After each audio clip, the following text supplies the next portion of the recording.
Success the school के जिम्मेदारान की जानिब से लड़कियों की मेयारी तालीम और दीनी माहौल में तरबियत के लिए टोली चौकी और पुरानी हवेली ब्रांच में लड़कियों के लिए एक्सक्लूसिव स्कूल का क़याम अमल में लाया गया है। तो जल्दी करें, सही वक्त पर दुरुस्त फैसला लें और अपनी शहजादियों की तालीम के लिए सक्सेस द स्कूल का इंतखाब करें।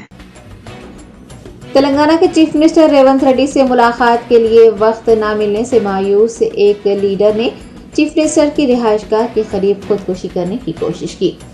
जराये ने बताया कि भोपालपल्ली के रहने वाले कृष्णा सागर कांग्रेस पार्टी से वाबस्ता हैं और रेवंत रेड्डी को उस वक्त से जानते हैं जब वो तेलुगु देशम पार्टी में थे। रेवंत रेड्डी के वजीर आला बनने के बाद से वो उनसे मिलने की कोशिश कर रहे हैं, ताहम उन्हें मुलाकात का वक्त नहीं दिया जा रहा था। वजीर आला से मुलाकात का वक्त न मिलने और पार्टी में नए आने वालों को तरजीह देने से नाराज कृष्णा सागर ने हफ्ते को चीफ मिनिस्टर की रिहाइशगाह के करीब खुद पर डीजल डालकर खुदकुशी की कोशिश की, ताहम पुलिस ने उन्हें रोक दिया। कृष्णा सागर को पुलिस ने गिरफ्तार करते हुए उनके खिलाफ मुकदमा दर्ज किया है।